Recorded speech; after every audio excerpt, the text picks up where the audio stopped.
estamos propendiendo por exaltar las nuevas generaciones de arquitectos, sus oficinas, su obra, su pensamiento, sus conceptos, y que pueda este ser el espacio virtual a manera de unión entre todos para conocernos, para discutir y escuchar la posición de cada una de estas nuevas oficinas.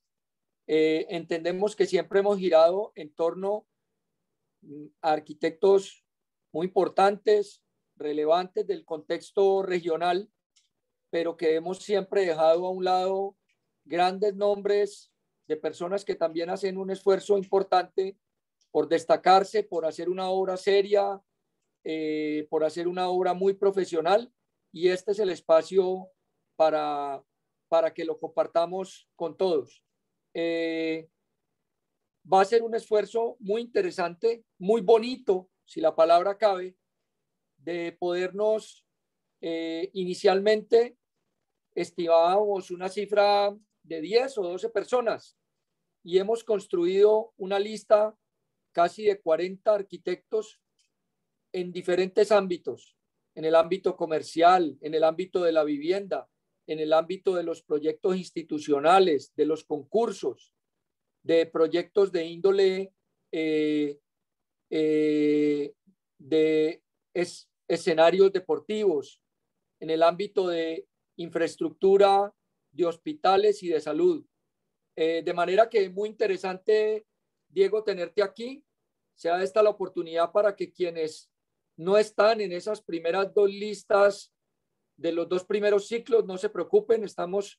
Cada día es muy emocionante encontrar uno que se acuerda de colegas, de personas conocidas que también tienen obras muy valiosas,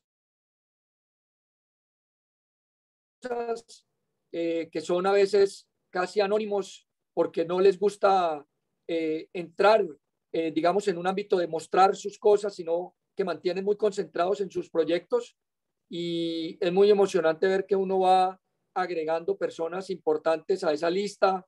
En la última semana nos acordamos, por ejemplo, del hijo de Eli Búcar, Juanito, le dicen, de Felipe Vargas, un arquitecto, el Mono, que ha trabajado muchísimo la parte comercial, del arquitecto Dosman, Juancho Dosman, compañero de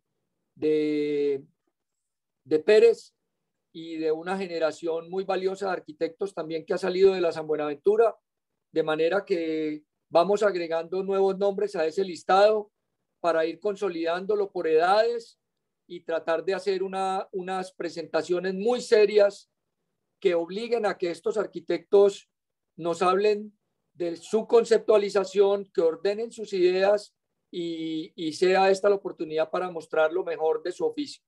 Adelante, Eduard, por favor, para que nos expliques un poco la hoja de vida del arquitecto Diego. Y bienvenido, Diego, a esta tu casa de siempre. Y gracias por aceptar la invitación a mostrarnos tu obra. Dale, Julián.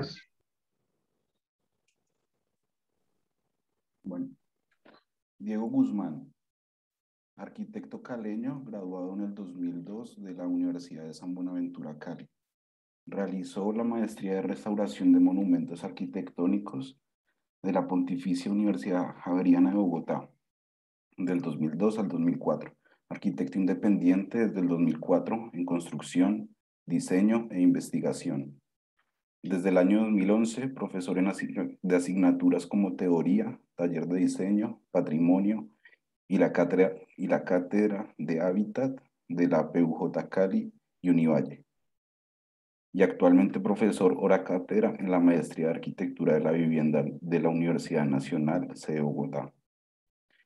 Fundador desde el 2014 junto al arquitecto Álvaro Avendaño del estudio APLG, Arquitectura para la Gente, donde a partir de procesos participativos y exploraciones en gestión, diseño y construcción, buscan darle sentido democrático a sus proyectos.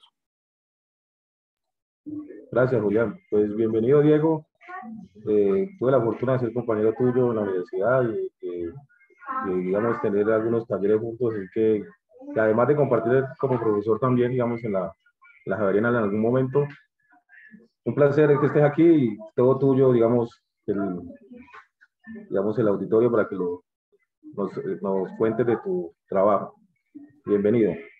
Muchísimas gracias y obviamente me parece genial este tipo de espacios. Creo que son muy enriquecedores para todos. Entonces, creo que ya podemos arrancar a hablar un poco digamos que de nuestra oficina. Nosotros realmente somos una oficina pequeña de arquitectura, un estudio, como ya lo decían en la presentación, fundamos Álvaro Avendaño, que es mi socio, y digamos que en todo el proceso que hemos tenido desde el 2014, nos han acompañado muchas personas que han enriquecido mucho este proceso, y esta es la última foto antes de pandemia que logramos tomar. Siempre, digamos que hemos creído en un trabajo casi que sin jerarquías, donde de hecho todos compartimos la misma mesa y trabajamos ahí conjuntamente. Esas fueron, digamos que las últimas personas con las que trabajamos, pero ya cada una siguió su camino. Mathilde Judy, que es francesa, de hecho ya está otra vez en Francia. Natalia Paz, que en su momento era estudiante de tercer semestre y aún así iba a la oficina a trabajar en proyectos. Laura Vargas, Daniela Palacios, bueno, en fin, digamos que hay una serie de personas que obviamente se me van a salir de la lista porque digamos que son bastantes, pero que realmente nos han enriquecido mucho en este ejercicio profesional. Nosotros decidimos precisamente ponerle al estudio APLG para que no se nos olvide el constante derrotero o digamos que el PIN de nuestro ejercicio, y es arquitectura precisamente para la gente. No es arquitectura para arquitectos, arquitectura para revistas, arquitectura ni siquiera de mostrar, sino el PIN es precisamente la gente. Y aunque obviamente yo soy profesor, he sido profesor de teoría, en el ejercicio hemos querido cada vez desligarnos más de cierto lenguaje que nos aparta precisamente de la gente, ¿sí? que nos ha convertido a veces en un nicho exclusivo de artistas e intelectuales que lo que generan precisamente es todo lo contrario a lo que deberíamos generar hoy en día. Es decir, si las personas deberían valorar la arquitectura, sobrevaloran al arquitecto y piensan que no lo pueden contratar. Entonces el arquitecto se convirtió en un lujo que solamente puede ser prácticamente contratado o por quien tiene gran presupuesto o por quien, o digamos que por entes gubernamentales. Entonces, digamos que en nuestro ejercicio sí tenemos en cuenta todo el bagaje teórico de los textos que normalmente conocemos, pero lo hacemos a manera de reflexión, no a manera de tratar de mostrar todo lo que sabemos, y creemos que precisamente ese discurso tan adornado es algo del cual nos tenemos que desligar, y para eso en algún momento me encontré este ejemplo de cómo se generan las explicaciones de proyectos. De hecho, en algún momento también había encontrado algo así, un paralelo de cómo componer una canción de reggaetón. Entonces era una cosa así donde se podían escoger al azar cualquier palabra y iba a sonar de alguna forma coherente. Entonces uno puede decir, la filosofía tipológica del proyecto ostenta un estrato voluntariamente metafísico. ¿Sí? La configuración intimista de la piel muestra un orden fuertemente idealista. La composición lineal de la imagen exhibe una frialdad sutilmente utópica.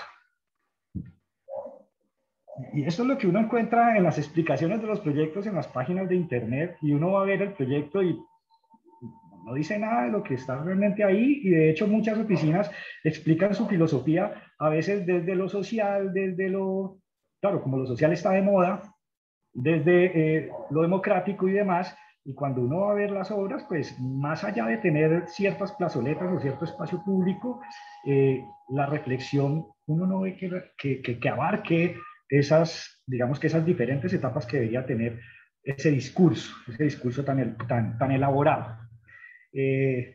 Alejandra Pizarnik, que es una de mis poetas favoritas, escritora y poeta favorita, dice: todo lo que se puede decir es mentira.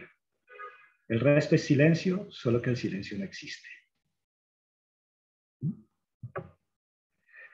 Entonces, yo creería que más allá del discurso teórico que a veces utilizamos para argumentar los proyectos, deberíamos es tener una retroalimentación teórica para estructurar nuestra forma de ver la arquitectura y hacer nuestros proyectos. Y hay que entender precisamente que no existe la teoría de la arquitectura como tal, sino que existen teorías, algunas, digamos que más puestas a prueba que otras, pero que en últimas hay muchas válidas y que hoy en día estamos hablando de muchas cosas, por ejemplo, desde ciudad y género o desde temas ecológicos, ambientales, étnicos, ¿sí? Hasta, digamos que hasta la misma propuesta del pragmatismo, es decir, hasta la misma propuesta del solo hacer sin pensar, eso ya es una propuesta teórica. Entonces, todo este tipo de cosas yo creo que hace falta que primero las valoremos dentro de nuestro ejercicio para que empecemos, digamos, que a hilar fino en cuanto a lo que hacemos. Precisamente Humberto Eco, en uno de esos libros bellísimos que se llama La estructura ausente, Mira que no encontré dice que el arquitecto se ve obligado continuamente a, digamos, que hacer algo distinto para construir. Ha de convertirse en sociólogo, político, psicólogo, antropólogo y semiótico. Algo como Ana Ortegón de Arquitectura Expandida, que dice que ella se identifica más con la antropología de la arquitectura que con las artes.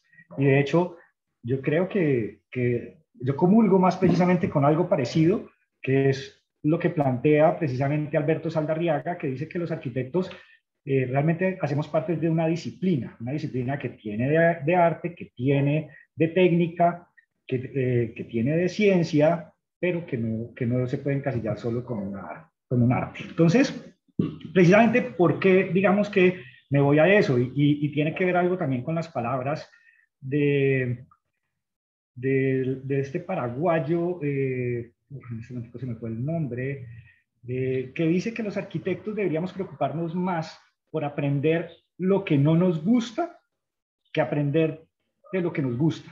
Lo que nos gusta lo aprendemos por osmosis. ¿Será Solano Benítez? No, el otro, Javier Corbalán. Entonces, el de Laboratorio de Arquitectura.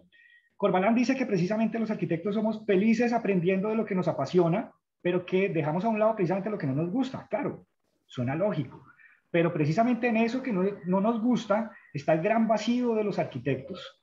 Cómo nos hemos dedicado lastimosamente la gran mayoría a diseñar y construir y hemos dejado una serie de temas, digamos que en el aire. Por eso, por ejemplo, en la última charla, tengo un bebé nuevo de 2 meses, entonces no alcancé a escribir antes porque lo tenía en brazos. Entonces cuando ya escribí ya se había acabado la charla, pero yo preguntaba, bueno, ¿por qué creen que el desarrollo de Cali está tan distante al desarrollo arquitectónico y urbanístico que de ciudades como Bogotá o en especial Medellín, ¿no? ¿Por qué estamos tan lejos de eso? Y yo creo que la respuesta precisamente radica en esos vacíos, que en este caso, por ejemplo, es la economía. Aspectos económicos, a nosotros nos hablan, por ejemplo, del PIB. El PIB es el Producto Interno Bruto y nos dicen Colombia es el 4º en Latinoamérica. Pero resulta que cuando el PIB no dice nada en cuanto al desarrollo de una sociedad, cuando vamos a ver al PIB per cápita, que es precisamente la relación de la proporción de esa repartición de riqueza en las cabezas o en la cantidad de personas de un país, nos damos cuenta que Colombia está, por ejemplo, por acá abajo. Esta es la media latinoamericana, esta es la media mundial, es decir, Colombia está por acá abajo, debajo de la media latinoamericana. De hecho, por encima está hasta Venezuela y obviamente Chile. Cuando uno ve esas cifras, digamos que nos tenemos que empezar a replantear una serie de cosas. Y cuando vamos a mirar, digamos que otro tipo de cosas, por ejemplo, el índice Gini, que nos dice que en Colombia prácticamente necesitamos 11 generaciones para salir de la pobreza. Y sin ir tan lejos, pues miremos las cifras precisamente de cuántas personas están viviendo en la pobreza y en la indigencia en Colombia, más de la mitad. Y si vamos a ver cuál es el margen, o digamos que el número base para medir la pobreza, que son 300 y pico, o sea, una persona que se gane el salario mínimo no puede ser considerada como clase media, y lo estamos haciendo. Entonces, cuando vemos esas cifras, y nos vamos, por ejemplo, a las cifras de la ONU, que nos dicen que precisamente en América Latina, 1 de cada 4 personas vive en barrios de invasión, sean chabolas, digamos que las favelas, ¿sí? Las villas en Argentina, etcétera. Eso nos empieza a, digamos que a sacudir un poco, ¿no? En África es 1 de cada 2, en Asia es 1 de cada 3. Entonces, cuando vemos estas fotos, este tipo de imágenes, esto sin problema, digamos que una de estas fotos, esto sin problema, que es La Paz, Bolivia, puede ser Siloé o puede ser Ciudad Kennedy en Bogotá. Y estas fotos que se dan alrededor del mundo son un común denominador en casi todas nuestras ciudades. Entonces, precisamente José María Montaner, en su libro de Arquitectura y Crítica en Latinoamérica, tiene un fragmento que me parece que es fundamental para todos, y dice, y qué pena que lo vaya a leer en este momento: deberían rechazarse ciertas lecturas de la sociedad que interpretan los datos de los hechos, las preferencias y las costumbres, es decir, la segregación, la discriminación, la privatización, la falta de derechos humanos, el individualismo, la insolidaridad, como algo inamovible.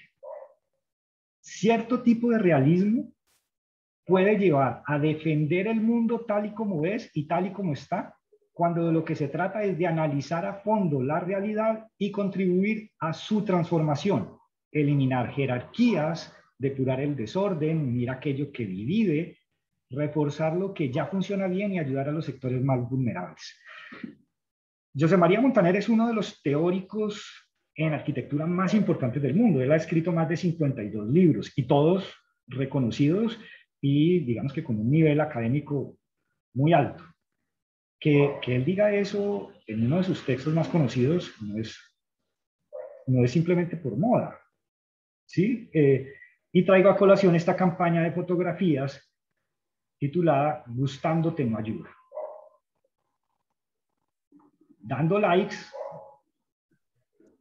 o siendo activistas de redes, creo que el camino está todavía muy largo por recorrer. Y a eso va precisamente una de esas reflexiones en cuanto a la obra. Por ejemplo, nosotros pensamos que la arquitectura no es diseño. La arquitectura para nosotros es reflexión. El diseño es simplemente una herramienta para lograr unos espacios con unas condiciones óptimas de confort, no con condiciones buenas, sino condiciones óptimas de confort acústico, espacial, climático, etcétera, que propicien la integración y la interacción de las personas para mejorar como sociedad. Para nosotros esa es la arquitectura, más allá del arte y de la técnica, de construir espacios y etcétera. Entonces, cuando uno ya tiene como ese chip en la cabeza, este tipo de cosas que a veces en la academia nos resultan bastante atractivas, porque si uno dice, bueno, vamos a diseñar algo para el espacio público para sentarse y que genere integración de las personas, entonces uno dice, uy, qué elemento tan chévere, a la madera y el versátil, se pueden recoger algunos. No falta el arquitecto que diría, no, yo le hubiese hecho un espacio para que se pudieran meter las bicicletas y se pudiera ver encadenado y sirviera para una cosa y para la otra. Bueno, chévere, también. ¿Sí? Ernesto Sábato dice que un creador, un verdadero creador, es un hombre que en algo perfectamente conocido encuentra aspectos desconocidos. Algo así como que la creatividad se debería basar en tomar los elementos convencionales y trabajarlos de una forma no convencional. Y ahí estoy haciendo el símil con el libro de Complejidad y Contradicción en la Arquitectura de Robert Venturi. Entonces, por ejemplo, en Brasil, esta gente de Basurama coge unas cuerdas, unos neumáticos y hace un experimento. Los deja debajo de un puente, no me imagino qué sitio más residual y un intersticio más desaprovechado puede ser el espacio que se genera debajo de un puente. Y ellos ponen eso ahí y con el solo hecho de dejarlo ahí y empezar a filmar, se dan cuenta que la gente empieza a parar, empieza a utilizarlos, a reírse, a mirarse y a interactuar. O sea, es una vaina. Y nos están inventando el columpio, nos están inventando las cuerdas, nos están inventando los neumáticos. Solano Benítez, que es otro paraguayo, dice: el objetivo no es construir más, ni mejorar el cuadro de beneficios y de ganancias. El objetivo es construir una sociedad mejor. Si no se busca construir esa sociedad de igualdad, estamos perdiendo el tiempo. Y aquí va alguna aclaración. No nos interesa plantear que esta es la verdad de la arquitectura, ni que así se debe pensar y hacer la arquitectura. Es simplemente nuestra forma de hacerlo y con el tiempo hemos ido enriqueciéndolo a partir de las cosas que hemos ido encontrando y pensamientos que hemos encontrado muy similares o muy afines a los nuestros, pero lo rico y lo bueno de la arquitectura, lo espectacular de la arquitectura es que caben todos los pensamientos que ustedes quieran y todas las visiones y todas las aproximaciones y todas las formas de entenderla y hacerla. Entonces, eso es lo rico y a veces nosotros lo que nos gusta de pronto es compartirle a ciertas personas esta forma de pensar, no para que piensen como nosotros, sino para que entiendan que ellos pueden construir su propia forma de pensarla y hacerla, sin necesidad de replicar o de repetir las cosas como ya se han hecho. Entonces, esta forma de Solano Benítez, que es un poco también, si vemos los planteamientos de Shigeru Wan. Shigeru Wan dice que él la mitad del año lo trabaja gratis para las personas, sobre todo en los desastres naturales, y la otra mitad sí la trabaja para clientes, digamos que pudientes, entonces por eso tiene cómo vivir la otra mitad del año que trabaja gratis. No quiere decir que todos vayamos a hacer eso, ni que todos podamos hacerlo, ojalá uno pudiera hacerlo.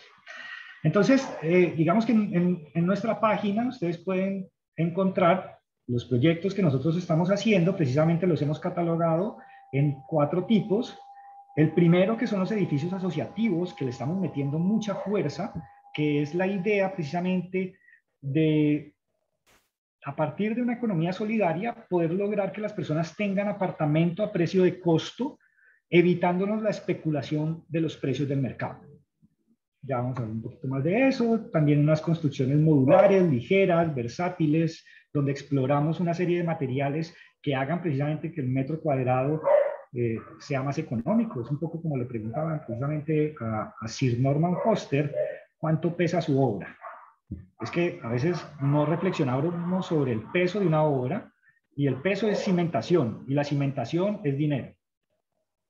Otros proyectos con un enfoque totalmente participativos de dinámicas y de aproximaciones desde el diseño participativo con comunidades, y algo que le hemos llamado arquitectura para la vida, donde hemos metido una serie de proyectos que son de diferentes programas, pero digamos que no hacen parte de estos 3 primeros.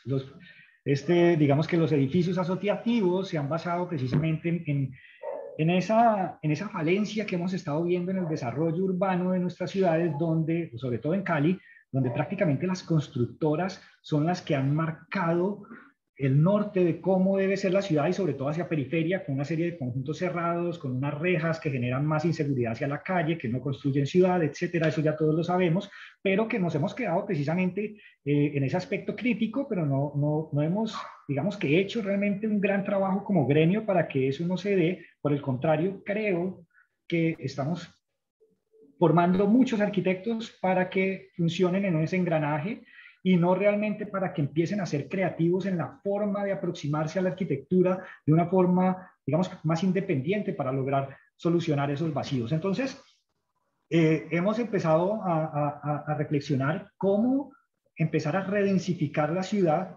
en los barrios populares.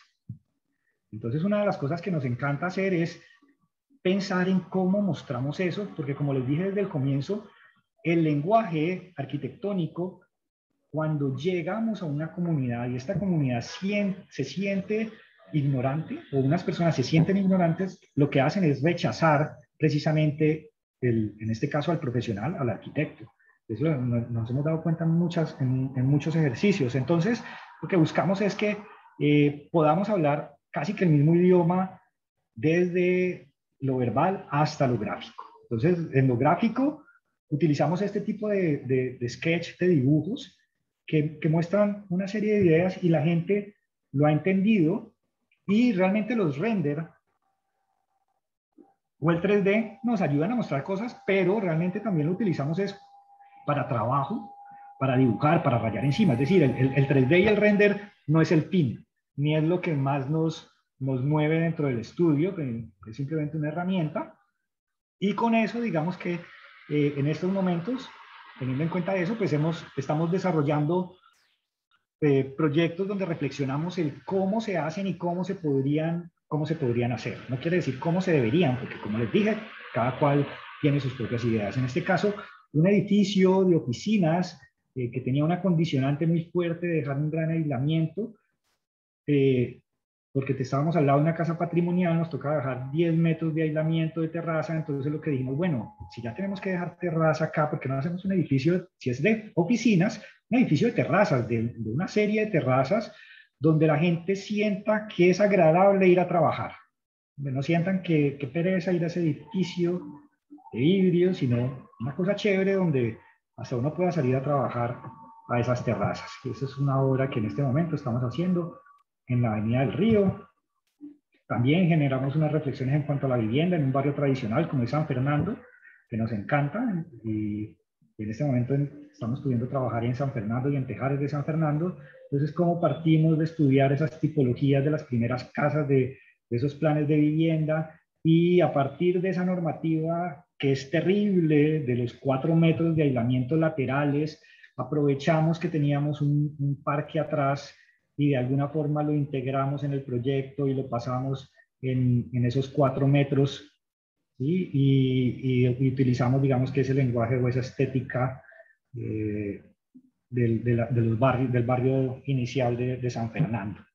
Entonces es otro tema, ¿no? Cómo a veces los problemas o digamos que lo que entendemos como problemas realmente son unas determinantes, y esas determinantes a veces las podemos convertir en algo bueno para los proyectos. Es el proyecto de San Fernando que les estoy contando. El edificio es un edificio asociativo donde precisamente lo que hacemos es que entre varias personas compramos un predio, entre todos pagamos los diseños, los estudios y las licencias, y con fondos de todos manejados por una fiducia se construye a precio de costo. Nosotros como arquitectos obviamente cobramos el diseño, cobramos la administración de obra, lo mismo que cobraríamos en un proyecto convencional donde nos conseguiríamos un cliente que nos contrate, pero en este caso nosotros mismos somos los que gestionamos, estructuramos, diseñamos y construimos nuestros propios proyectos. Entonces podemos darnos el lujo de plantear arquitecturas explorativas donde no vamos a repetir un apartamento X veces o N veces, que es una pregunta que hicieron precisamente en el grupo hoy de Instagram de la SCA, porque lastimosamente todos los proyectos de vivienda o la mayoría de proyectos de vivienda que realizan las constructoras son el mismo apartamento repetido N veces, sin importar si está en La Flora o si está en Valle del Lilí o si está en Bochalema. Entonces, al ser nosotros nuestros propios, digamos que jefes, nos hemos dado la libertad de explorar. En este caso tenemos 5 tipos de apartamentos diferentes, desde dúplex, apartamentos de 2 habitaciones, apartaestudios y apartamentos de 1 habitación, etcétera. Aquí vamos, digamos que en una obra del 70% en este proyecto. Este otro que es en Tejares, precisamente arriba, en el límite de Tejares, Miraflores, Libertadores, etcétera, que es 7 esquinas, donde a partir de un ejercicio de entender cómo esas casas van generando un perfil urbano, planteamos una estética o un lenguaje del edificio. Y digamos que otra de las cosas que hacemos es que todo siempre pasa primero por las manos antes de pasar por los ordenadores. Primero son las ideas, primero rayamos, primero dibujamos, antes de hacer, digamos que los primeros ejercicios en AutoCAD. Y lo que buscábamos era este tipo de cosas, que al final esos apartamentos en altura se sintieran más como casas que como apartamentos. En este proyecto estamos en la parte de muros de contención y de cimentación. Ese es otro tema. Siempre hacemos maquetas. Las maquetas para nosotros son fundamentales. No hay un 3D, no hay un render que reemplace el trabajo de las maquetas.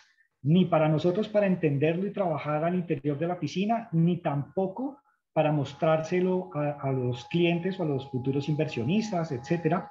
La maqueta es fundamental. Y maquetas así, maquetas son maquetas de trabajo, no son maquetas de sala de ventas, ¿sí?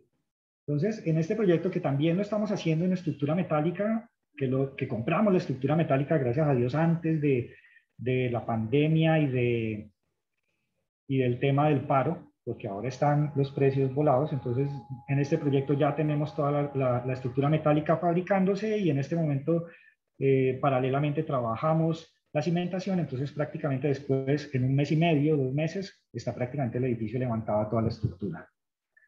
Y lo chévere de este edificio es que, digamos que estas charlas a veces me gusta es como estructurarlas o enfocarlas precisamente en los jóvenes arquitectos. Y lo chévere de este lote o de este predio o de este proyecto es que cuando yo estaba en la universidad, en este mismo predio, era otro programa, perdí un taller. En este predio perdí un semestre, ¿sí? Entonces me tocó hacer curso de verano para nivelarme. Y lo chévere entonces es como la vida da la posibilidad de uno sacarse esas grandes espinas y digamos que uno empatar ciertas cosas. Pero entonces, esta charla no va a ser para hablar de nuestros edificios y de esos proyectos que estamos planteando como una aproximación a esas, digamos que a esa necesidad o a esos vacíos que hemos estado reconociendo. Esto se lo voy a dejar a Álvaro Avendaño, que es mi socio, que también está invitado a dictar charlas. Entonces él va a hablar un poco más de este tipo de proyectos que son con otra escala. Y hoy vamos a mirar precisamente estos proyectos pequeños que son de otra escala, de otro monto, de otro, digamos que otro nivel de presupuesto, pero que igual nos encanta porque precisamente evidencia la ética, porque si hablamos precisamente de la filosofía, pues estamos hablando de una ética profesional, de la ética que tenemos en la oficina. Es decir, no decirle a los proyectos que tienen bajo presupuesto, no decirles que no los hacemos. Hay muchas veces que hemos aceptado proyectos que tenemos claro que en la oficina no van a dejar un solo centavo y a veces prácticamente lo que cuesta ese proyecto es lo que cobra una de las arquitectas que trabaja con nosotros. Entonces se lo damos a ella y lo trabajamos conjuntamente, pero prácticamente lo que se pague en ese proyecto es para ella o ellas. Y en este caso, el primer proyecto que vamos a ver es el Pacífico Hostel en Bahía Málaga. Este proyecto es espectacular porque queda enfrente, digamos que unos pequeños islotes y al lado de una pequeña bahía. Y el encargo, digamos que era precisamente valorar esa naturaleza. Nuestro cliente se llama Andrés Conde, y para esto pasó algo muy bonito, precisamente después de haber hecho unas exposiciones en Bogotá hace ya varios años. Marco, el director de la maestría precisamente de arquitectura de la Nacional, me dice: qué chévere, me imagino que a ti te encanta la Catón y Basal, que son los que acabaron de ganarse el Prisket, porque todo lo que tú hablas me hace recordar mucho sus palabras. No conocía la Catón y Basal, me encanta ser ignorante en muchas cosas porque aprender nuevas es emocionante. Y claro, él me regaló un librito y encontré este tipo de cosas que comulgamos perfectamente, ¿sí? No partimos nunca de la idea de construir barato, sino que nos preguntamos cómo podemos obtener todo lo que queremos con ese presupuesto inicial. Disponer de un presupuesto bajo es una buena excusa para buscar y proponer soluciones en las que no se pensaría si se actuara con mayor holgura, pero nunca para justificar un mal resultado por falta de dinero. Al fin y al cabo, el lujo no tiene que ver con el dinero, sino con aquello que supera las expectativas iniciales. Ese es Andrés Conde. Andrés Conde renunció a su a su trabajo. Él trabajaba en tecnoquímicas, en un puesto buenísimo, pero él se mamó de trabajar en oficina y él tenía unos ahorros, 117 millones. Entonces dijo, no, yo quiero montar un hostal en el Pacífico porque yo he viajado mucho, me la paso en hostales y yo mi vida la quiero deshacer en un hostal. Entonces el tipo se gestionó todo este lote espectacular, enfrente precisamente estos islotes que cuando la marea baja uno puede bajar caminando y llegar acá y antes de que vuelva a subir devolverse, hace planes en kayak, en cascadas, etcétera. Y él tenía una idea. Él llegó y dijo, yo quiero que hagamos unas cabañas a la altura de las copas de los árboles, es decir, hacer unas estructuras elevadas del suelo para que la gente se quede en el follaje de los árboles, que se quede arriba. Y obviamente los costos de hacer una estructura elevada de esa forma para garantizar que realmente se sostuviera, pues eran elevadísimos, no le iba a alcanzar para gran cosa, teniendo en cuenta que él también necesitaba un espacio, digamos que común. Entonces, nosotros le dijimos, venga, hagamos una cosa, pues después de hacer las visitas y entender la idea de él y lo que el lote tenía, le dijimos, ¿qué tal si tenemos toda la zona social precisamente mirando hacia acá, legalmente con el paisaje, pero las cabañas las metemos sobre esa pequeña bahía, casi que en el aire, metidas en la jungla? ¿Sí? Me pareció buena la idea, cogimos una casa que ya existía, simplemente demolimos los muros y utilizamos toda la misma estructura que ya existía, o sea, es decir, las vigas, las tejas, etcétera, y armamos su zona común, totalmente libre para que él la pueda adaptar como quieras. Quedó espectacular, pues digamos que ya cuando él le puso las hamacas, las lucecitas, etcétera, y las cabañas nos dejó hacerlas como lo propusimos, casi que en el aire, ¿sí? Integrándose de alguna forma con esa naturaleza, y la respuesta técnica fue simplemente coger unos tableros de madera, en este caso una madera Tengare, que es de la zona, y hacer unos tableros que nos servían tanto para muros como para pisos. Y ese fue, digamos que todo el proyecto. Utilizamos simplemente a manera de recurso espacial la reinterpretación de, digamos que estos espacios que tiene la arquitectura palafítica del Pacífico, y los pusimos, digamos que de dos formas, una relacionándose entre cabañas y otra más independiente, una sencilla, una simple diagonal, y con la misma lógica de los mismos elementos de piso y muros se armaron las baterías de baños compartidas. Pero lo que hay que dejar claro es que no nos inventamos eso. Esos tableros, que son los que maneja la comunidad, esto es, digamos que en uno de esos restauranticos cuando uno recién llega y se baja de la lancha, aquí uno como pollo asado, entonces esos son, digamos que elementos que ya existen. Nosotros no nos estamos inventando nada extraño, lo que le estamos es como dando el ejemplo a la comunidad de cómo pueden utilizar ese conocimiento que ya tienen de una forma diferente y poder hacer algo precisamente, digamos que nuevo y más fácil de mantener, más fácil de reemplazar, más fácil de transportar, más fácil de manejar. Paradójicamente, nos tocó comprar el material en la costa pacífica, traerlo a Cali, trabajarlo en Cali y volverlo a llevar. Nos salía más económico hacerlo así, lastimosamente.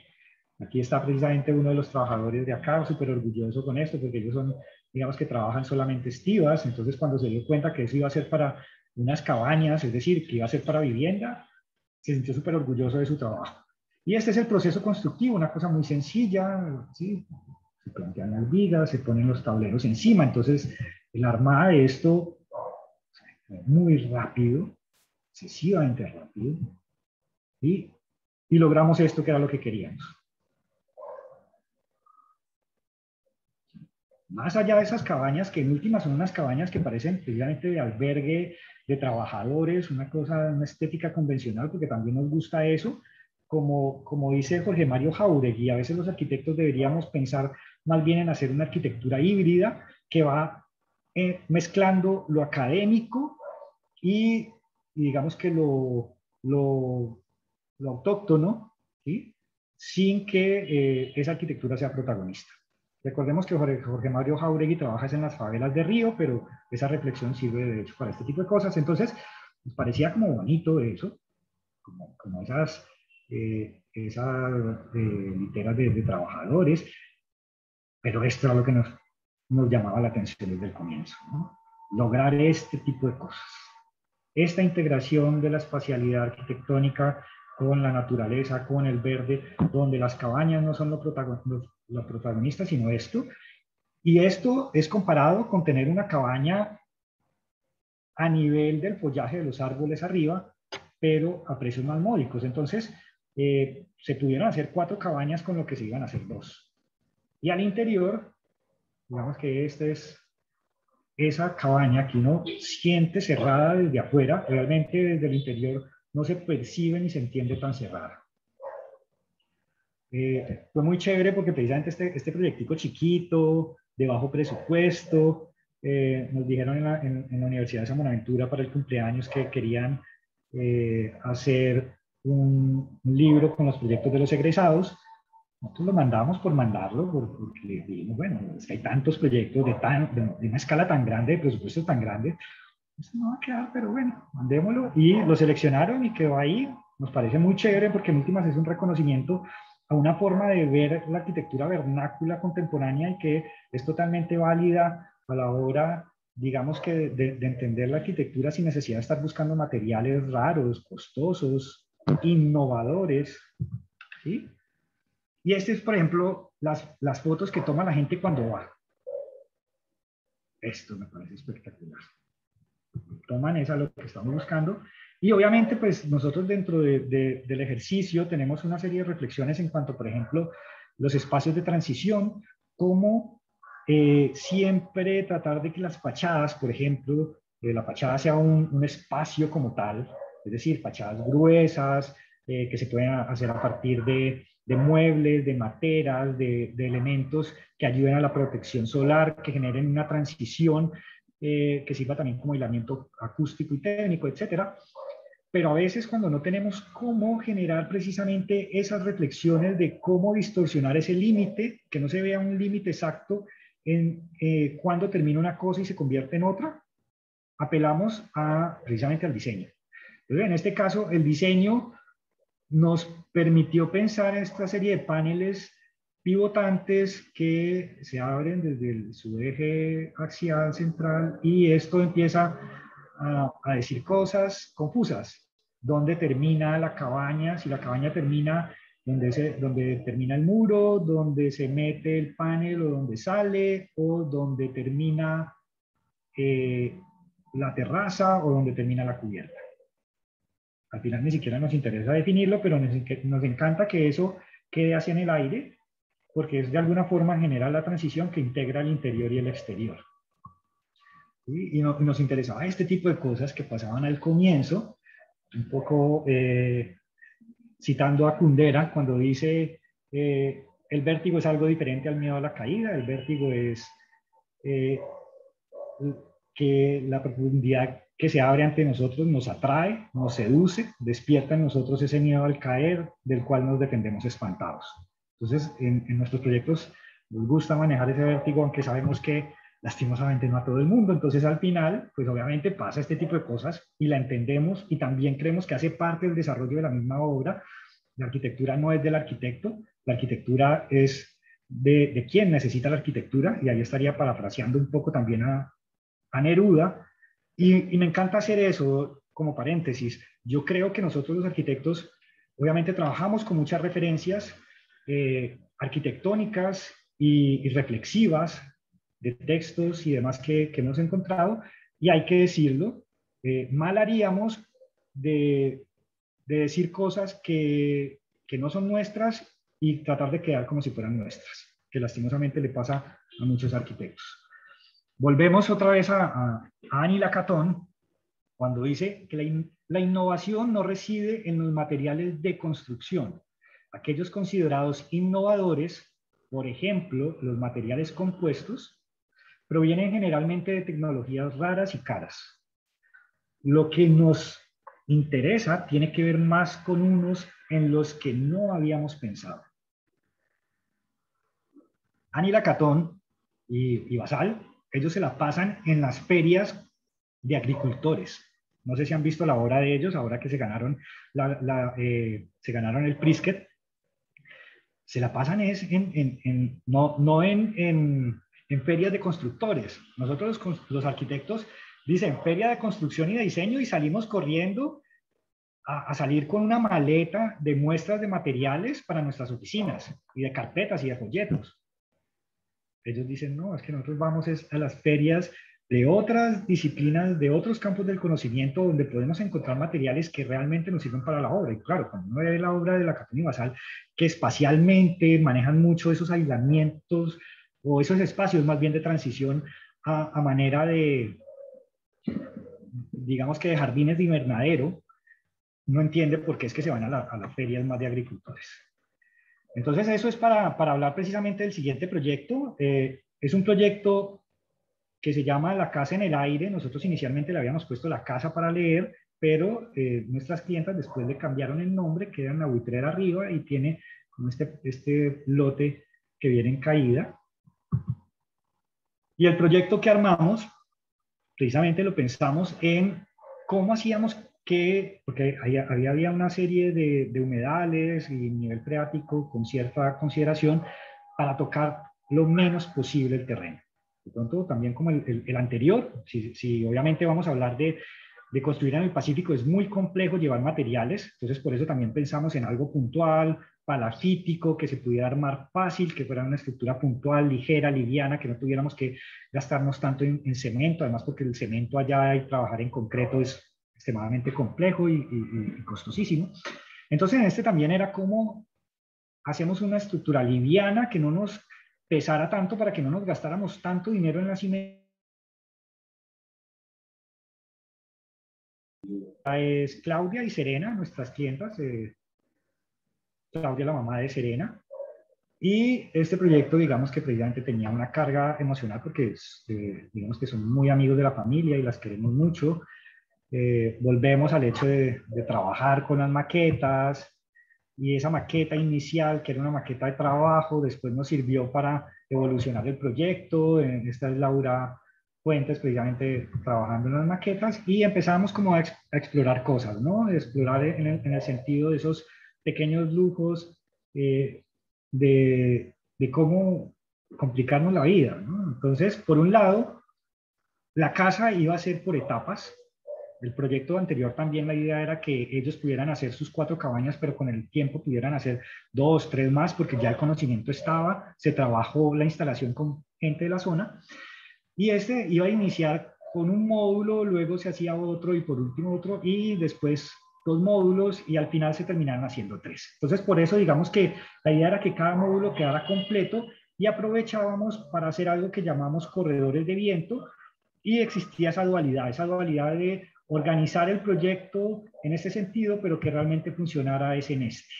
Y utilizábamos algo de esa circulación acodada de la arquitectura colonial, que también la trabaja mucho Benjamin Barney. Entonces teníamos esa arquitectura acodada que no es más también que la arquitectura japonesa, donde uno pasa de espacio a espacio y los atraviesa acodando las circulaciones, no en diagonal, sino acodando, y de alguna forma es como esa mezcla, ¿no? entre una arquitectura, entre comillas, del Pacífico, palafítica, pero también con la integración espacial de unos principios más orientales, siempre con este tema de los corredores de viento, y simplemente desarrollábamos el programa de 2 habitaciones, con unos servicios por acá, con este núcleo, y por acá un baño que después se sumó en el proceso.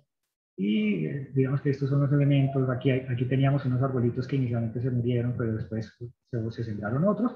Pero lo chévere, por ejemplo, de este proyecto es esto, que lo que hicimos prácticamente es como un Lego, donde se le entregaban a los constructores, a los maestros que nos ayudaban, para ir armando las piezas marcadas una con otra, y hasta las maquetas se las entregábamos con una serie de carpetas, y el armado era así de rápido.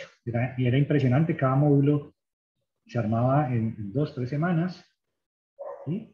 Y El material que en este caso escogimos con la misma lógica de la modulación fue para el interior tableros de madera de pino y en el exterior, estas son unas pruebas de nuestro laboratorio de estructura. En este caso Álvaro Avendaño se paraba encima y si soportaba Álvaro, soporta lo que sea. Entonces, esos módulos hacia el interior eran la madera y hacia el exterior utilizamos los tableros de formaleta de concreto. Esa formaleta verde, para que quede liso, nosotros decíamos, bueno, si resiste el concreto, las fuerzas de acabado, resiste el agua, etcétera, cuando uno los arranca prácticamente salen dañados, pero por la acción mecánica. Iremos a ver cómo nos va con la fachada. Obviamente, desde el comienzo nuestras clientas querían que exploráramos. Esta es una foto del proceso cuando se estaba armando. Esta es Luisa, una de las pasantes que teníamos en este momento. Y este es Emilio, mi primer hijo, que siempre me ha acompañado a todas las obras. Esto es un poco lo que queríamos, empezar a codar, empezar a generar esas pequeñas esquinitas con esos desplazamientos de los volúmenes, como dar esa riqueza exterior y también interior. Realmente todo a la vista, la tubería metálica a la vista. En este caso, tubería, lo que hicimos fue trabajar con tubería industrial de fábrica para que fuera negra y nos dieran bien los precios, no saliera tan costosa. Y estos son los corredores de viento que llamamos, también nos sirven para iluminar y ventilar todo. Y esos son como se ven los tableros de formaleta. Las bolitas que se nos estaban secando, nos tocó, obviamente diseñamos todo, desde las cocinas, las puertas, otra vez nos damos el lujo de jugar con esa idea del interior y el exterior, cómo las hacemos pivotantes para que se vayan de alguna forma integrando el exterior y el interior hasta la puerta principal, ¿no? La puerta principal hasta el pedacito. Y llegamos hasta diseñar los closets, en este caso, para que respiraran, porque el problema de esa zona es la humedad, pero que no se lo comieran los bichos. Y estas son unas fotos precisamente de cómo ellas se apropiaron de esos espacios.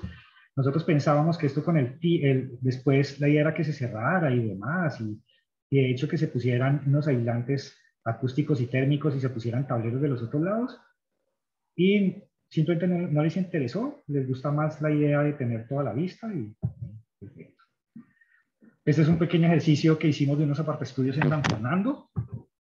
Hicimos hábitat para estudiantes de una casa, no, digamos que si se fuera a alquilar no daría más de 1.200.000 en el alquiler y el objetivo en este caso era sacar 3 apartaestudios y logramos sacar 4 apartaestudios. En una casa de estas, con estas distribuciones, pues obviamente no se hubiera podido alquilar por más de eso. Hoy en día los apartaestudios se alquilan más o menos en 800.000 pesos.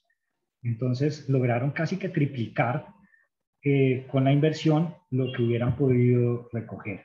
Este proyecto lo traigo porque precisamente lo hicimos al comienzo, cuando arrancamos con APLG, y nuestro cliente es Luis Verón y Isabela Icapié trabajaba con nosotros y era su sobrina y entonces, aunque Isabela no tenía tanta experiencia, lo que dijimos, bueno, arranque, ese proyecto es suyo y lo empezamos a trabajar.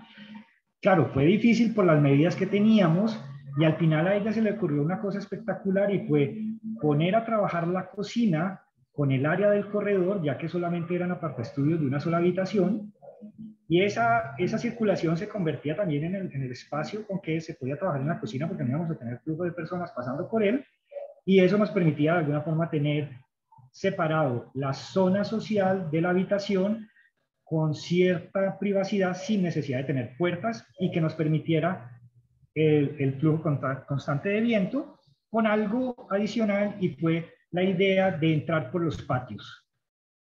Lo que generamos fue una fachada totalmente permeable a partir de calados. Esto en alguna conferencia escuché que le llamaban los balcones limeños de Lima, unos ecuatorianos, me pareció genial, pero adicional lo que hicimos trabajar como una especie de patio balcón, ¿sí?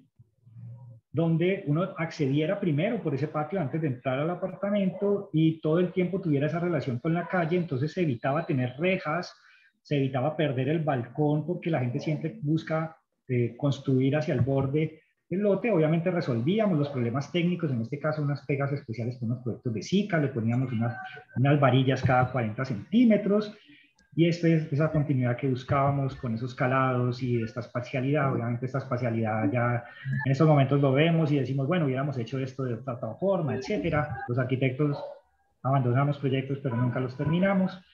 E iluminábamos y ventilábamos con este tipo de cosas.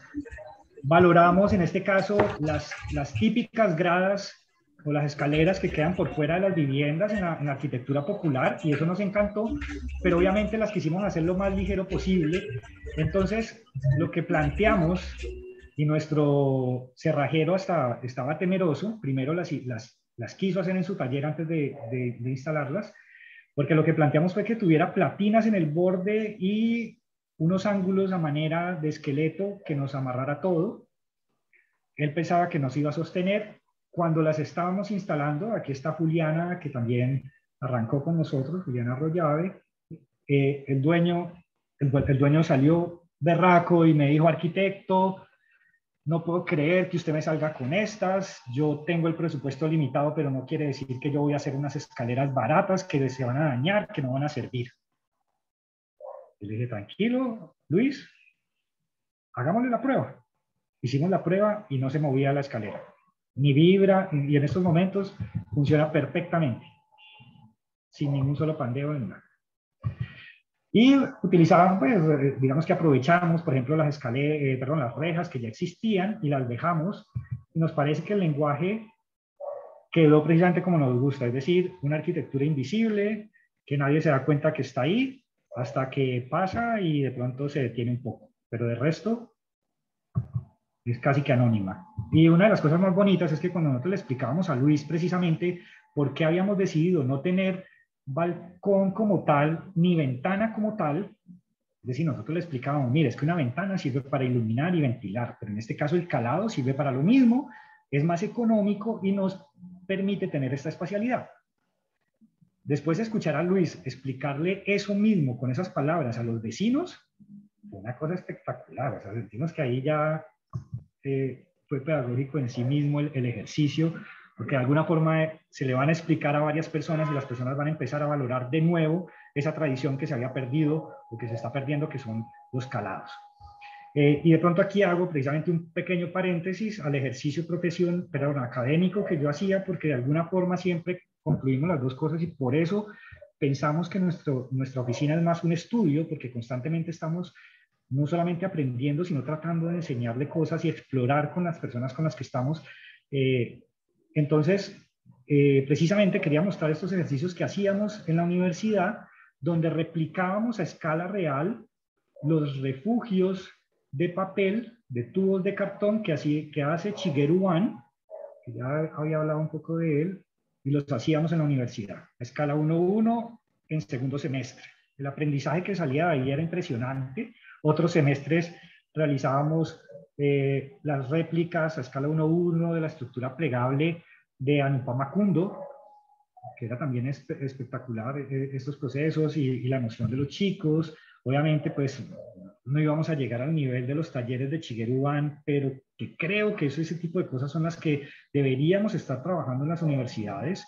A veces creo que los vacíos con los que salen los estudiantes podríamos empezarlos a trabajar desde las universidades con ejercicios no tan grandes. Por ejemplo, en la Universidad de Talca tengo entendido que se tienen que graduar con dos proyectos construidos de X o Y escala. Pero lo chévere es esto, que se tenían que enfrentar no solamente a entender el material, sino a entender los detalles y ver cómo se les sostenía, en este caso, con unas diagonales en cuerda y demás. Y todo esto porque también yo les enseñaba diferentes aproximaciones al diseño participativo en esa clase de hábitat. Por ejemplo, como ya les había hablado, de Jorge Mario Jauregui, que precisamente trabaja esas metodologías de articulación social espacial en las favelas de Río, aunque él es argentino, y él tiene una metodología, como esto les queda grabado, quería como dejárselos por si a alguien le interesa estudiar más, porque precisamente son son referencias que valen la pena estudiar, o en este caso, por ejemplo, Sarah White, que explica cuáles son las diferentes formas del diseño participativo, porque el diseño participativo tiene muchas formas de abarcarse, desde construir con la gente a manera de minga, desde socializarles algo que ya existe, o socializar un proceso para saber qué se hace, o socializar un proceso para saber cómo se hace. O sea, digamos que hay muchas cosas. Y lo que siempre hay que tener en cuenta es que precisamente en esos diseños participativos, la gente a veces no sabe ni siquiera lo que quiere o lo que necesita. Entonces, por eso lo peor que uno puede llegar a hacer cuando llega a tratar de plantear un proyecto de estos es preguntarles qué quieren o qué necesitan. A veces la gente responde por pena y responde de pronto lo que no necesitan realmente. Entonces, precisamente, por ejemplo, Daniela Hidalgo ha hecho unos ejercicios muy interesantes para entender eso y ha generado unas metodologías, unos 8 pasos, que aquí también se los dejo, que lo pueden después revisar cuando queda esto subido en YouTube, precisamente cómo trabajar con la comunidad para sacar esa información de una forma muy sutil, sin ilusionar, porque eso es otra cosa, ¿no? De las peores cosas que uno puede hacer es ilusionar a una comunidad de, digamos que de algo que de pronto no se va a poder hacer. Precisamente Ana López Ortego, que era la arquitecta que les digo de arquitectura expandida, que veía más la arquitectura como un trabajo más de sociología, de antropología, precisamente enseña a reconocer a partir de sus metodologías las problemáticas y las causas de esas problemáticas para ir hacia las causas, no hacia la epidermis del problema, no hacia el aspecto superficial, es entender de fondo cómo se puede solucionar eso. Entonces, por ejemplo, en la universidad, como a veces ya no podíamos hacer estos ejercicios, los hacíamos en vacaciones, los estudiantes me buscaban y listo, armábamos unos grupos de trabajo, en este caso en el barrio de Santa Elena, yo los dejaba que ellos plantearan todo, yo simplemente los cuestionaba, todo el tiempo hacía preguntas, más que darles respuestas para que ellos encontraran su propia forma de hacer las cosas, y hacían este tipo de cosas, este tipo de análisis, estudiantes de segundo, tercer semestre, hacían hasta maqueta para entender en este caso las espacialidades, era una intervención sencilla, sacaban sus ideas, etcétera, y estos eran los renders. La intervención inicial iba a ser sobre el parque, pero al final se dieron cuenta que la intervención debía ser sobre la conectividad, porque había problemas precisamente peatonales. Estamos hablando que esto lo hacíamos en el 2014, ¿sí? Desarrollaron unas planchas para comunicar los proyectos, o sea, no solamente en el diseño desde el comienzo tenían en cuenta a la gente, sino después también para mostrarles cómo habían quedado. Y después en el semestre reuníamos más estudiantes que quisieran, digamos que unirse los fines de semana, y esto era lo que hacíamos, una especie de minga, y trabajábamos entre todos.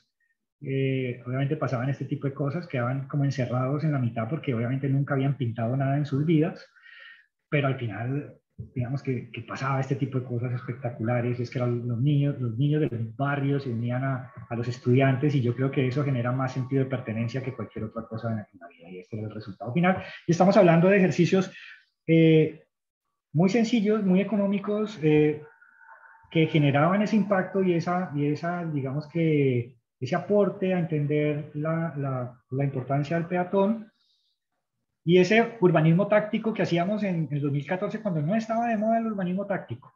Es muy chévere. El grupo de estudiantes. ¿Y eso para qué? Para mostrarles, digamos, que eso mismo que hacíamos con los estudiantes, también lo hemos hecho, lo hacemos desde la oficina. Hemos hecho centros culturales en Siloé, en Agua Blanca, bibliotecas, espacio público, etcétera. Y en este caso, trabajamos unas oficinas de un acueducto rural en Pichindé. Este es el lote, esta es la visual tan espectacular. Pichindé queda hacia los cerros, y lastimosamente las casas que se están haciendo nuevas miran hacia la calle o se vuelven unos proyectos ensimismados, sin balcones, sin porches, sin nada por el estilo. Entonces, digamos que lo primero, de alguna forma, era valorar el paisaje para que desde el proyecto se tuviera clarísimo eso. Y lo otro es que si es unas oficinas de un acueducto rural, el tema del agua también fuera importantísimo. Se hizo, en este caso, los talleres con adultos, con niños, con jóvenes, con personas de la tercera edad, etcétera, desde talleres de fotografía hasta encuestas, etcétera. Y lo chévere era que lo trabajaba, por ejemplo, Daniela, que era recién graduada, Daniela Ortegón, y Natalia Paz, que Natalia Paz estaba en tercer semestre. Y las dos lo hacían con el mismo profesionalismo, con la misma entrega, con la misma pasión, averiguando sobre los materiales porque no tenían ni idea. Nosotros les decimos, averigua sobre tal material, averigua sobre tal otro, y lo entiende. Todos esos trabajos quedaron en videos, en fotografías, es una cosa muy chévere. Y al final ellas mismas condensaban toda esa información, y otro pasante también, se me olvidaba en este momento, como Sebastián, y condensaban toda esa información. Yo no les decía cómo, sino la idea era mostrarle a la gente de dónde sacaron las conclusiones para que el proyecto fuera como es. Y ellas mismas tenían que exponérselo a la comunidad cómo quedó. Y al final ese proyecto como quedó no fue tan distinto, en los renders de cómo se había planteado no fue lejano a cómo quedó al final. Y otra cosa de las que hacemos es precisamente explorar un poco en la forma como comunicamos esto. Entonces, en este caso, cómo se le comunicaba a la comunidad de, digamos que lo que encontramos. Y lo que encontramos era que hacían falta espacios de alguna forma de carácter más público que valoraran el paisaje, donde se pudiera enseñar precisamente a valorar el agua, donde se dieran talleres, donde se dieran cursos, donde se aprendiera eso que se ha perdido precisamente en las cuencas hidrográficas, que va desde tener en cuenta la reforestación hasta el cuidado de los acuíferos. Entonces, en última, la arquitectura o el encargo, que era esa pequeña oficina, se convirtió en la excusa de generar ese espacio de carácter público que queda abajo, y este fue el resultado final.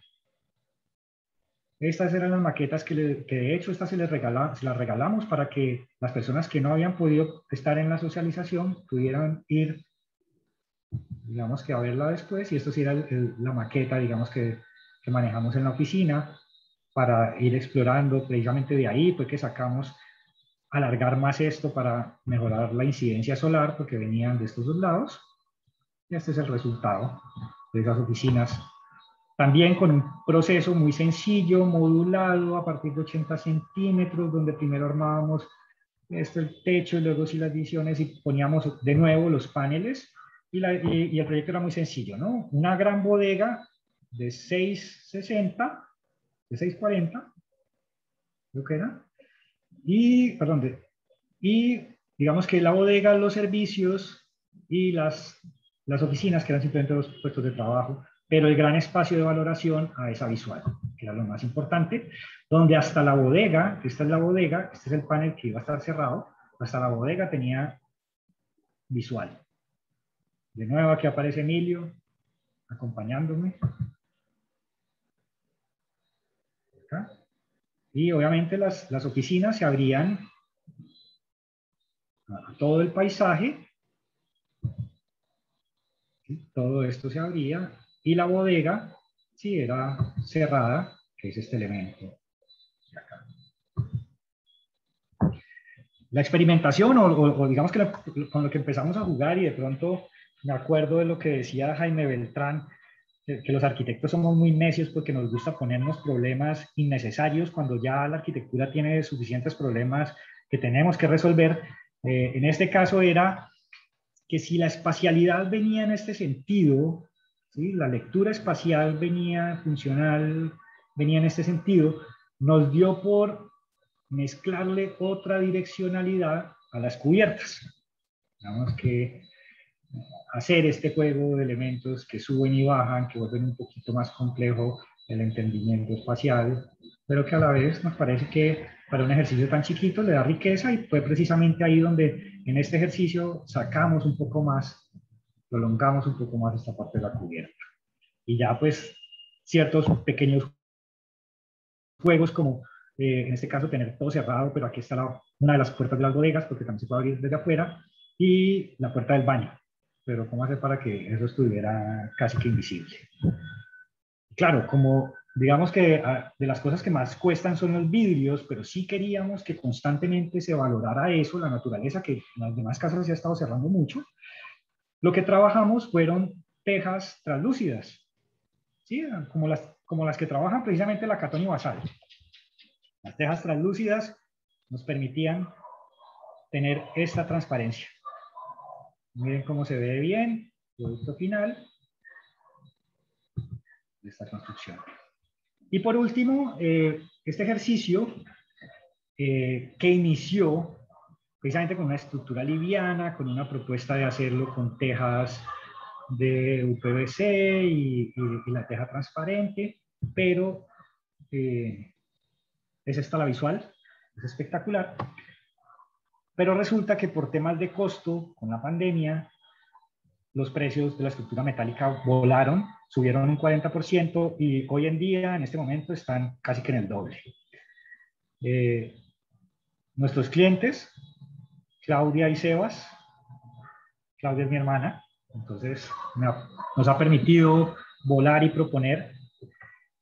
En este caso había una casa donde reutilizamos de alguna forma ciertos elementos de la placa, pero realmente volvimos a esa idea de elementos modulares que se pudieran ir haciendo en determinados momentos. Entonces, de pronto, arrancar con 2 módulos y construir el tercero. Nos tocó cambiar toda la materialidad y después de hacer varios ejercicios de perfectibilidad nos salió que era mejor el ladrillo.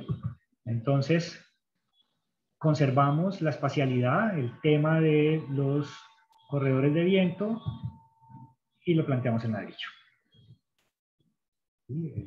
Ese ladrillo que nos permitía que las 3 bóvedas tuvieran texturas por todo lado, aunque los espacios tuvieran la misma geometría, realmente se van a sentir diferentes, unos más abiertos, unos con el follaje más próximo y otros que el follaje se abre más. Los corredores de viento. Bueno, una de las cosas es que habíamos arrancado precisamente a hacer 2 módulos y ellos dijeron, no, como sea, hacemos los 3 de una vez, queremos tener la casa completa, entonces bueno, estamos haciendo los 3.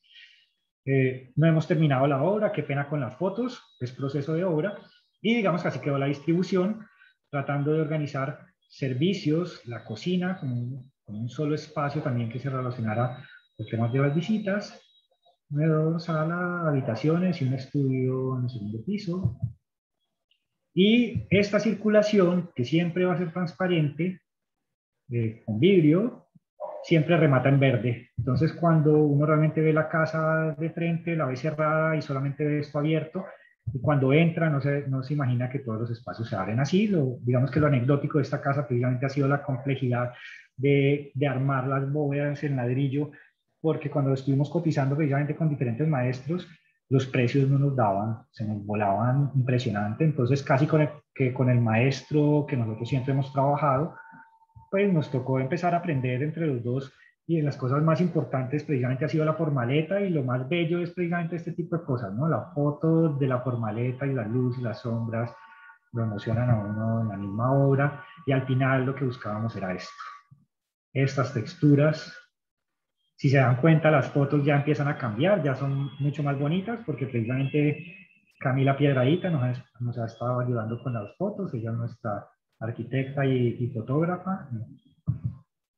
Y digamos que ya como exploraciones es precisamente coger ese ladrillo, empanelarlo como esa tradición de arquitectura moderna y convertir el ladrillo en piso, en muro y en bóveda, todo.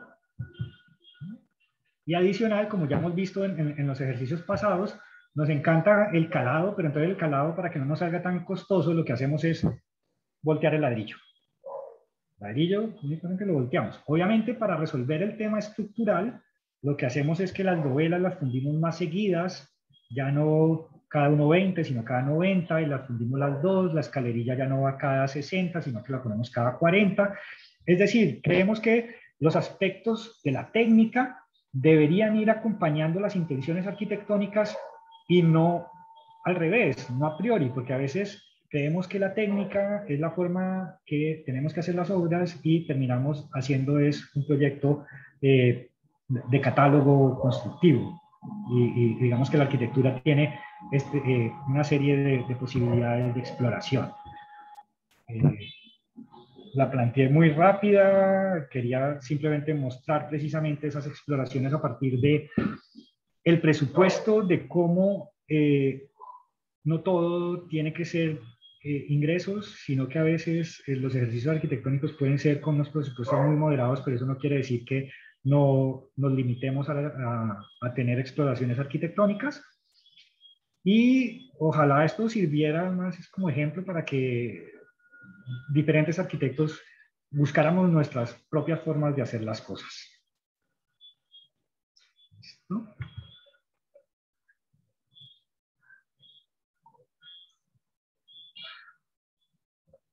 Bueno. Hola, papá. Ese fue mi hijo. Bueno, muy bien. Diego, muchísimas gracias. Voy a hacerte algunos comentarios muy breves sobre lo que observo de la obra, de los proyectos. Primero que todo, ese espíritu innovador que realmente es admirable entender que nunca lo podemos perder. Ese espíritu de ver las cosas como las debe ver un arquitecto, siempre con el potencial, siempre encontrando posibilidades en cada recurso, siempre haciendo que los recursos estén en favor de la obra. No puedo dejar de sentir a la escala colombiana una exploración muy parecida como a las de las Casa Estudios en su época en Los Ángeles, una exploración tanto espacial, pero a la vez de materialidades. Son como casas maquetas, como casas prefabricadas, tratando de observar los materiales que nadie observa como materiales de construcción, como materiales que pueden ser a la vista. Sino en 1925, que era una lámina colaborante expuesta en un muro o una estructura metálica o paneles de madera o paneles industriales. Entonces siento como ese mismo espíritu y a la vez ese espíritu innovador de búsqueda muy interesante. También veo mucha regularidad en los esquemas, casi que una regularidad que se repite y que logra cosas muy interesantes espacialmente, como módulos que se separan para lograr esos pasillos de viento o esos pasos entre zonificaciones de las casas y de los edificios. ¿Por qué no? Porque veo que tienen unos esquemas incluso parecidos, que seguramente luego en la exposición que dices que ahondará en ese tema, se verá también como de unos cajones se pasa a otros y cómo se abren en diferentes ángulos y lograr pues riqueza con eso. También intuyo que en los edificios vamos a ver estructuras muy desnudas, acabados muy desnudos, casi como lo mismo que están colocando ustedes de estos paneles de triplex RH, casi que directamente sobre la fachada, pero en otros casos en ladrillo, en otros casos en tejas translúcidas, etcétera. Muy, muy interesante esa exploración que nos invita a todos pues a nunca dejar de ser curiosos con los temas. Veo también una exploración del tema de costos muy interesante, que por supuesto nunca se nos puede olvidar. Simplemente un presupuesto tiene que ser una cosa responsable, tiene que ser una cosa medida, y obviamente cuando hay carencia, pues la innovación, el recurso y la creatividad son muy relevantes. Por tanto, nada, Diego, muy interesante la charla.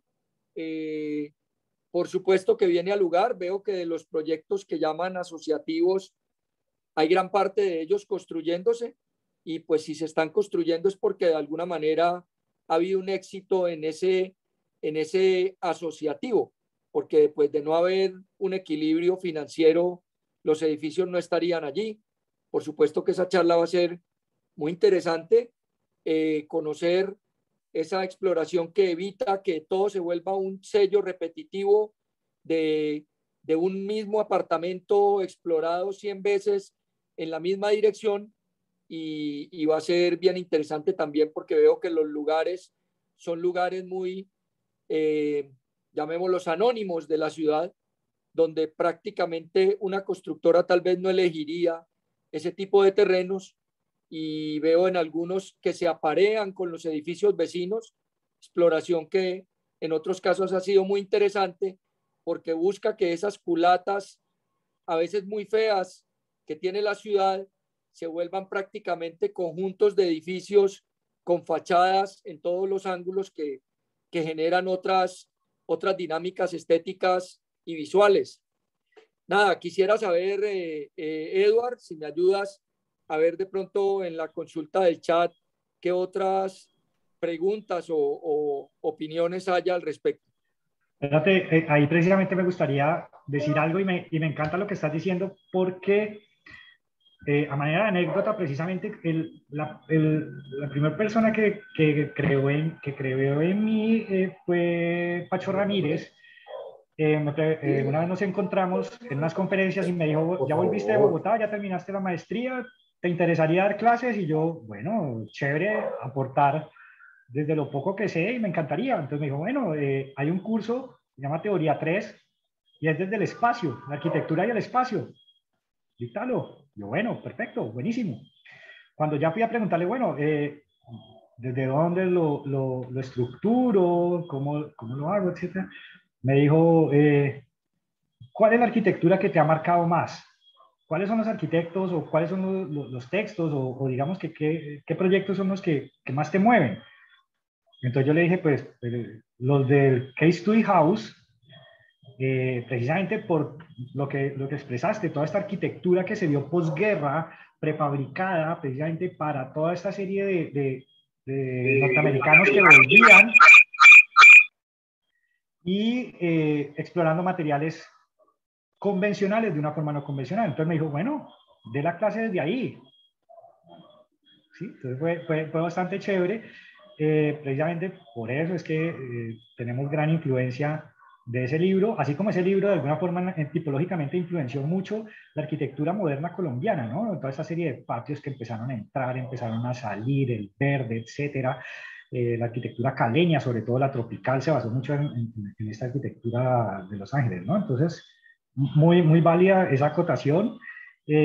También pues el tema del presupuesto, que es fundamental en nosotros. Todo el tiempo nos estamos preguntando cuánto cuestan las cosas y nos hemos desligado totalmente de esa frase que dice, es que la arquitectura cuesta lo que debe costar.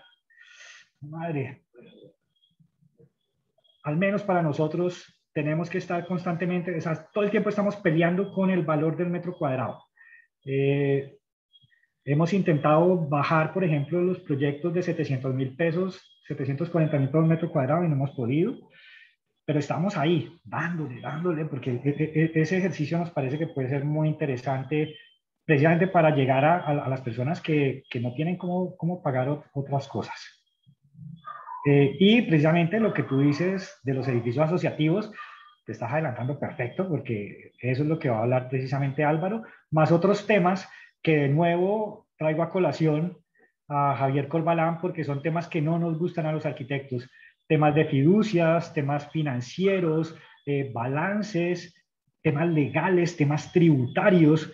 Yo a veces me la paso más en libros de Excel, en cuadernos, en tablas de Excel, que en planos. Hay semanas enteras que me las paso más en tablas de Excel que en planos, cosas que no me gustan, pero que ya he aprendido. O sea, con la tributarista ya podemos hablar y yo ya le entiendo. Con la abogada también. Con la fiducia también. O sea, ya sé que es un fideicomitente, un fideicomiso de parqueo, un fideicomiso de beneficiarios de área, un montón de cosas que lastimosamente no se enseñan desde la academia y que yo creo que sí se deberían enseñar, que es precisamente lo que estamos haciendo en la maestría de la Universidad Nacional. Vale, muy bien, Diego. Muchas gracias. Yo ya conocía gran parte de este trabajo. Siempre hemos estado en conversaciones. Parece que es un trabajo muy serio e interesante. Igual saludos a Álvaro Bendaño, que creo que está por allí, y a todos los demás. Voy a tratar de leer un poco unos comentarios que hay en el chat. Felipe Arbeláez cuenta muy interesante el trabajo de Diego y sus socios y sus colaboradores.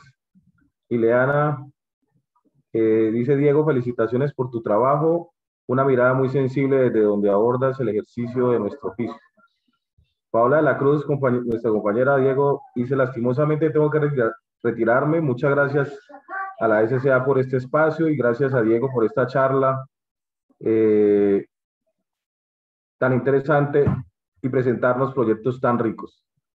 Marcela Falla dice, SCA, muchas gracias por la invitación, una experiencia de oficio interesante, diferente e innovadora. Gracias, Diego, te felicito igual que Álvaro y a los colaboradores. Creo que los comentarios pues nos dejan muy bien, Diego. Creo que pues no extender esa felicitación, un trabajo muy juicioso, riguroso y con una propuesta en busca de todos esos ideales y la filosofía del despacho de ustedes que vienen en construcción. Marcela Salcedo dice, Diego, muy interesante la charla y la forma de abordar los proyectos que te proponen y proponen desde el estudio. Me encuentro de viaje, por eso mi señal parpadeante, pero disfruto y me inspira el trabajo que llevas en camino. Felicidades. Creo que muy bien esos comentarios. No sé si alguno de los que están participando en este momento quieran compartir algún comentario o consulta a Diego. Creo que es el momento para que pues, Diego, tratemos de también generar un diálogo. Dale, Felipe. No, preguntas más como de la metodología. ¿Cuántas personas componen el grupo? Más o menos qué ámbitos cada uno son los que maneja.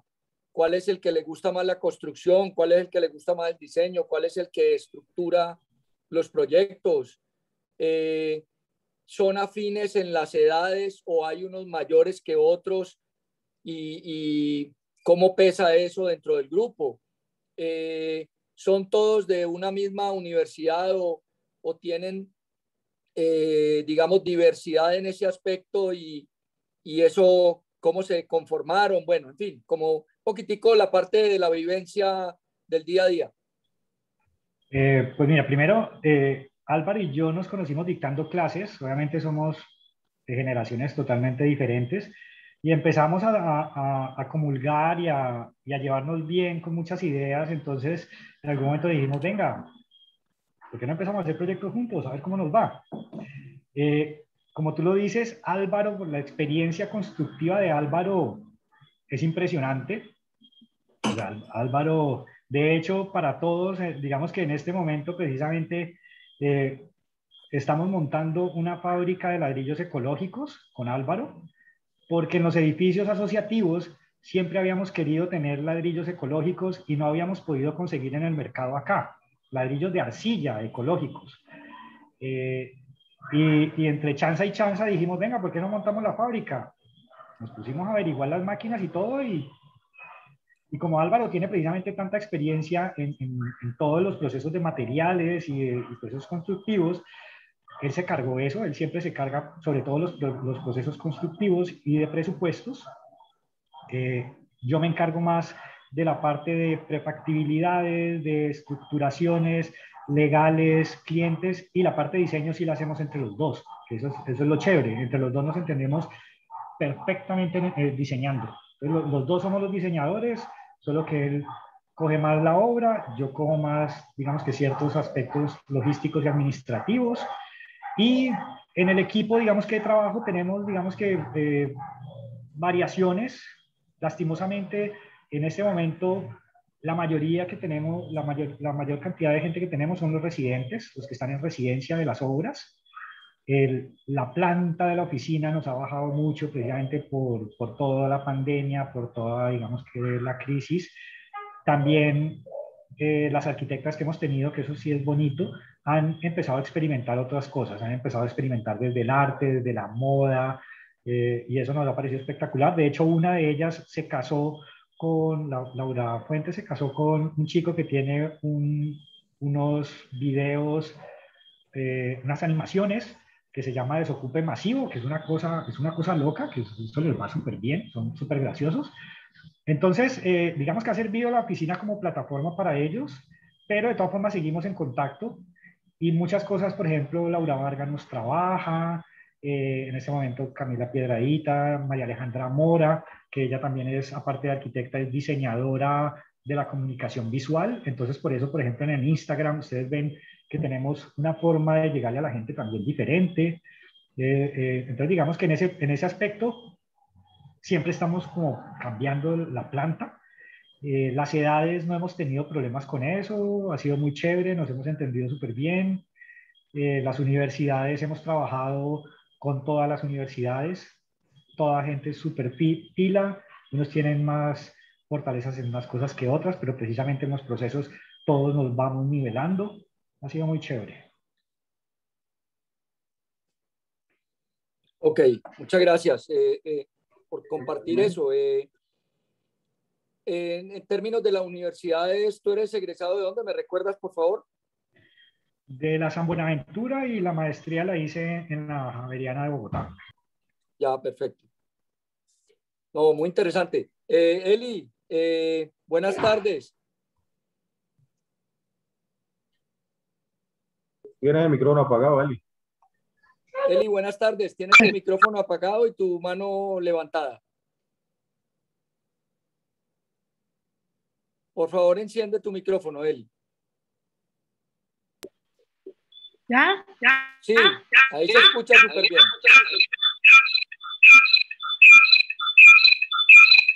Bueno, súper bien, discotequero. Ya, ahí se...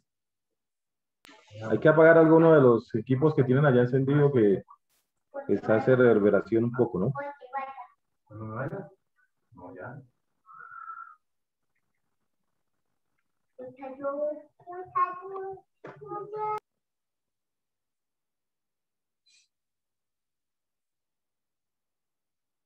Eli.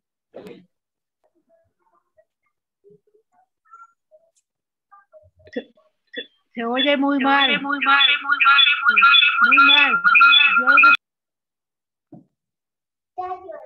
Bueno, esperamos que hayas podido escuchar bien la charla. ¿Alguien más tiene alguna inquietud?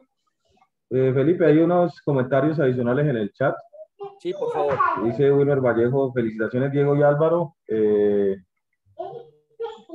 Y al equipo APLG, saludos. Dice Felipe Escobedo, saludos Diego, buen trabajo. Dice Cristian Salinas que hay una pregunta. Hola a todos, excelente charla. Una pregunta, ¿cuáles han sido los mayores retos que han tenido al momento de diseñar? Esta pregunta de Cristian Salinas. Bueno, esa es muy buena porque obviamente, como ya se dieron cuenta, el tema, digamos que para nosotros hay temas intrínsecos y transversales. Digamos que la sostenibilidad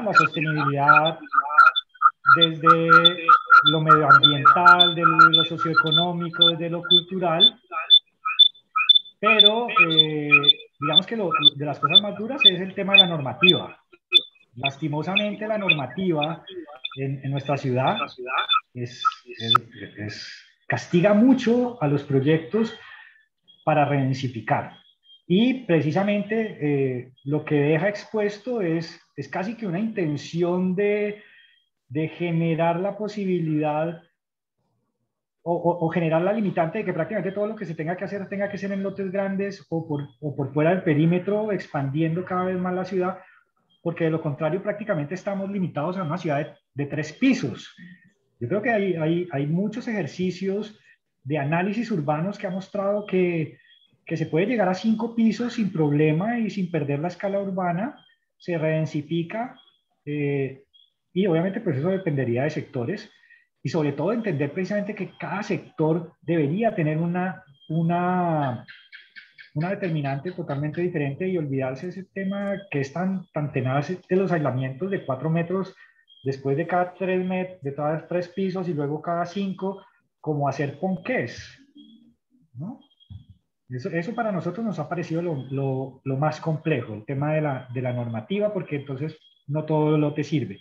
Y aún así, pues también la normativa por fuera, ¿no? Pero nada que hacer.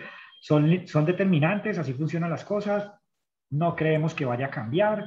Precisamente creemos que ahí es donde los arquitectos deberíamos estar sentando nuestra voz y marcando unos precedentes muy fuertes de cómo deberíamos ser más protagonistas a la hora de planificar la ciudad para que no nos metan esos goles.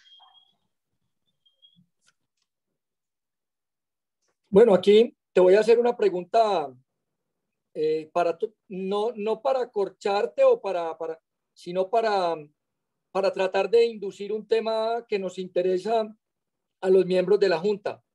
¿Tú eres socio de la Sociedad Colombiana de Arquitectos? O sea, no, pero lo fui. Ya. ¿Y tu socio Álvaro es socio de la Sociedad Colombiana de Arquitectos? Sí, él sí. Ok. Invito a todos los arquitectos que están en las charlas a que no miren su gremio desde afuera. Tenemos que estar unidos, tenemos que ser uno solo. Así sea para creer que no estamos haciendo mucho, porque realmente hay muchas cosas que se hacen dentro del gremio que pasan a veces desapercibidas, batallas que se dan muy silenciosas y que requieren del concurso de todos. No podemos ser un gremio poderoso, o la palabra poderoso está entre comillas. No podemos ser un gremio fuerte si no estamos unidos, si nosotros mismos no creemos en nuestro gremio. De manera que invito no a Diego, no a Álvaro. Ya, por ejemplo, hablé con Carlos García, el anterior arquitecto que expuso, y tampoco es socio de nuestro gremio.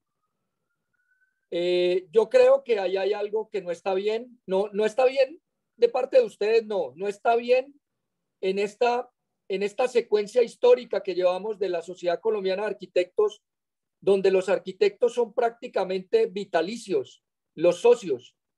Las generaciones jóvenes tienen que participar del ejercicio de la profesión en el gremio. Les pido a todos que hagan una reflexión sobre eso. Estas charlas buscan visibilizarlos a todos. Como gremio necesitamos visibilizar esa nueva generación. No puede ser una generación anónima. Y como gremio los necesitamos unidos a esta causa para que seamos un gremio más unido.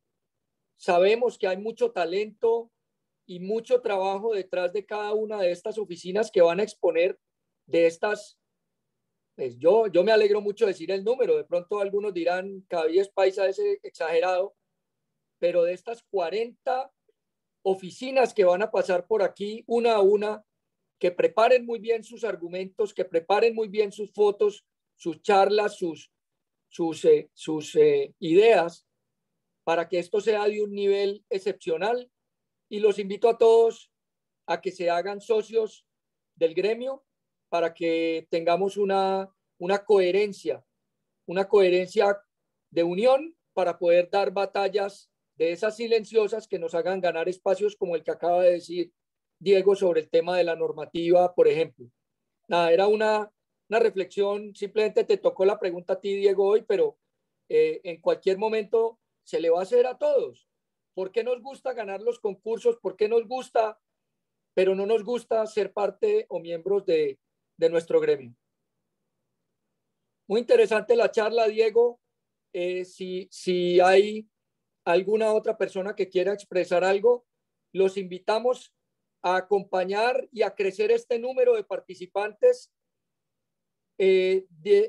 ayudándonos a difundir los links y los afiches de las charlas, para que no sean nuestros contactos, ni solo los de la SCA, sino los contactos de todos unidos, como se dice esa palabra muy de moda en la virtualidad. Repliquémoslo, hagámoslo viral, para que estas charlas no sean de 60 personas, sino de, ¿por qué no 100, 200 y hasta una capacidad de arquitectos muchísimo mayor? Tenemos que convocar, tenemos que conocer el trabajo de estas oficinas tan interesante, tan lleno de academia, tan lleno de búsqueda, tan lleno de creatividad, y que es el motivo por el que estamos descubriendo estos nuevos nombres, descubriéndolos para nuestras charlas virtuales, porque ellos llevan un trabajo serio, constante, que ha permitido que ahora su obra sea de mayor envergadura. Si no hay nadie más que quiera expresar algo, agradezco, Diego, tu participación, aceptar esta invitación nuevamente. Acompáñenos en la próxima charla con el arquitecto Wilmer Vallejo el próximo miércoles a las 5 de la tarde, y dentro de 15 días con el arquitecto Felipe Arbeláez.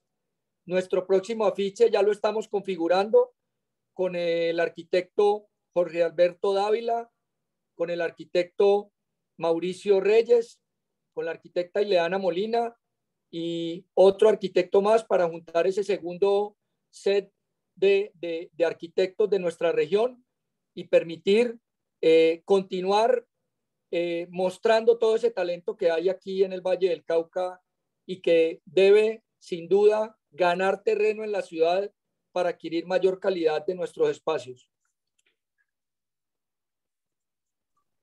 Muchas gracias a todos. Saludos a todos los participantes de hoy. Gracias. Gracias, Diego. Gracias a todos. Repliquen, por favor, estas charlas para que seamos cada vez más en este espacio y compartamos todas nuestras experiencias. Feliz noche a todos. Muchas gracias. Gracias.